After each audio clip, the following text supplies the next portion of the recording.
What's up out there, all my students in distance learning lands? Hope your day is going really well. So we're going to kick off a lesson today that is mostly a personality test. It's called Bank, and each one of these letters and colors stands for a certain type of personality. Um, so those who've taken this before, who've had advanced last year, now in practicum, you'll be doing this again, but only because your personalities might change. And it's interesting to see maybe some strengths or weaknesses that you've developed over the years since you've last taken this. We're meant to evolve as people, so these things will evolve. I would imagine if you took this in 10 years, you might find some differences in your personality. But for the most part, we're going to kick it off today just by understanding a little bit more about yourself. And then this is actually used in the business world for companies who might want their sales reps, for example, to understand who they're selling their products or resources to. So it's good for anybody in the business world to understand a little bit more about themselves, why they are the way they are, but then also how to maybe deal with other personality traits. And you know what? This might help you with your own personal relationships too. So let's get started. We're going to talk about the 4 different personality traits. Each one has its own letter, its own color, and that's what BANK stands for. So there's 4 different types. You got blueprint. You got blueprint. You got action, knowledge, and then nurturing. Okay? So those are the 4 different types. And we'll discover each one in this video. This video runs a little bit long. I only have 15 minutes on my limit for this recording software, so I might have to make a part 2. But we'll just keep trucking along, see how this goes. So first one is blueprint. And when you think of a blueprint, you think of it as plans. It's, all the lines are rigid. It's basically just a way to plan to build a house. So this really kind of falls in line with this type of personality. So a blueprint person likes stability.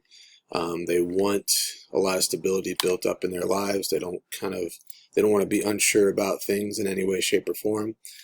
They enjoy structure. So if everything around them, not just from a physical sense, but in their life is all structured, their bank account is basically balanced. They're going to grocery every Sunday morning. They're kind of in this routine. Then they're along the lines of structure. They also, to put it lightly, they're basically just someone who lives by rules. Okay, rules are kind of what govern their lives, and they also pay a lot of attention to things like credentials. So if someone has, a doctor at the end of their name, that's very valid to them. Someone who might be a little more skeptical of those in a different personality trait might not find that as valid. But things like tradition, titles, credentials, those are all things that hold a lot of value to someone of this personality. Basically, they just want to be predictable. Okay.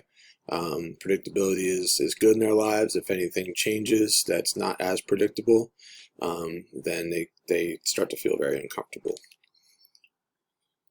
Some good occupations for this particular type of personality that is a blueprint are accountants, teachers, lawyers, managers, and officers. Okay, I'm going to negate teachers just a little bit because I feel like you need to be a lot more free-flowing. You need to kind of go with the ever-evolving tides that change that come along with education. But it is also good to plan as much as possible. But I don't know, neither here nor there. All right, moving on. So tips on how to interact with a blue person. So if you are faced with a situation where you have to deal solely with someone who has this very strong personality trait, here's some tips. You got to be professional. You got to be on time. Make sure you're organized. Have a plan that you can give to them that walks them through each step and it makes sense. But don't be too pushy. Don't exaggerate. That's just going to come across to them as somebody who might be disingenuous. Also, lastly, have your facts straight. and make sure that you have proof to back up whatever it is that you're talking about. So that is Blueprint. Moving on to knowledge. So knowledge is going to be someone, think of like a college professor. That's a good example of someone who has knowledge. Scientists, people who just enjoy taking in as much information as possible. So right there, top bullet, they love to learn. They value intelligence. Things that come across to them as logical is really what makes them tick. Science, any kind of universal truth, things that have been proved, things that are documented as the absolute truth. They find comfort in that. They value expertise. And then overall, they're just looking at the big picture. How does everything fit into this one big picture? Okay. So that is a person who is of the knowledge personality.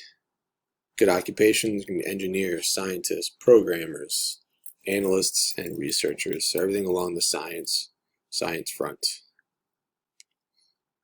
So if you find yourself having to deal with someone who is, again, this strong personality type, just make sure you're smart and you know your information.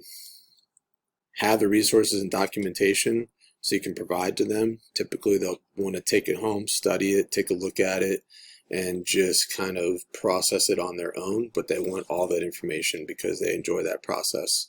And also just make sure you're logical when you're approaching any kind of ideas or any kind of concepts to them, and just keep away from the emotion and getting overly excited, because that's just going to distract them, but then also it's going to make them feel like you're, again, being disingenuous, like you're trying to sell it too hard.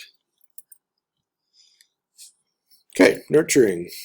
So someone who has this type of personality, that's very strong with this personality, they enjoy relationships, they value them. Their relationships need to be authentic as well. They enjoy someone who has maybe gone through a struggle of personal growth. They also look for personal growth within themselves a lot. They try to find significance in every little thing, right? So everything has a purpose, has a value to it. And overall, this whole right side, they just want people to get along. They want everyone to work in one community. Everyone needs to get along, have harmony with each other, but then that's going to help boost morality. And so everyone's just kind of in this, happy lifestyle.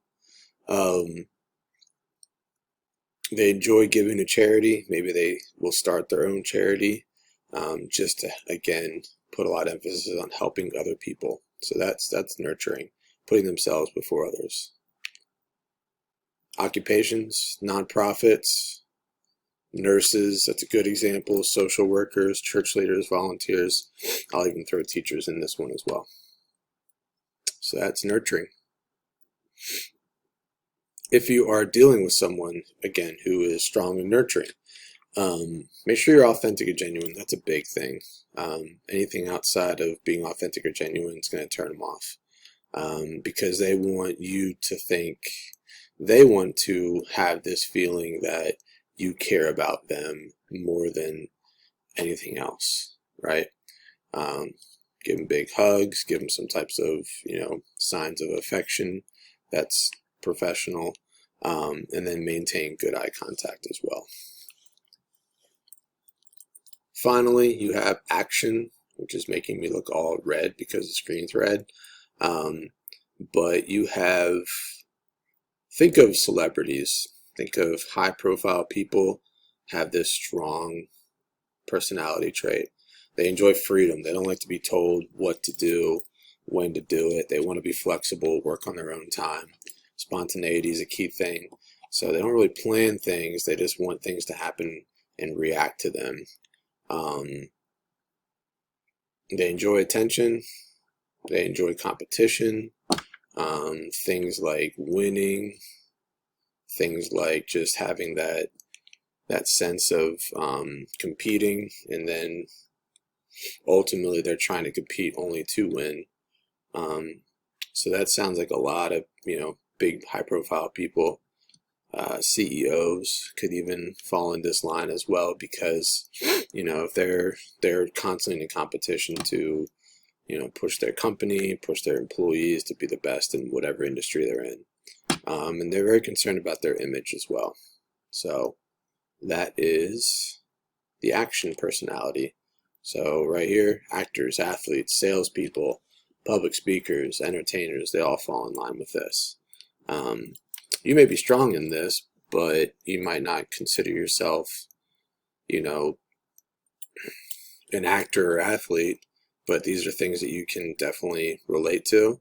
But maybe that means you might have a mix of another personality trait in there as well. So that's what's interesting about this. So if you are selling something to somebody of this personality trait, or maybe, you're helping them in some way, shape, or form, or maybe you just have a family member that's strong in this personality, here's some ways to help. Be cool. Dress to impress when you're in a business sense trying to help them. You want to be excited, enthusiastic. You want to skip all small talk, get straight to that bottom line that they want to talk about.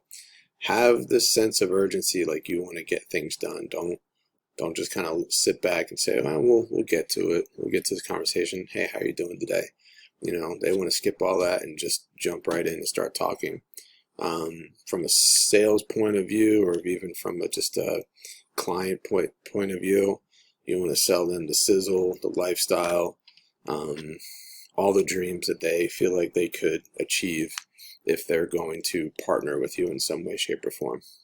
So that is how you are going to handle someone with this personality trait.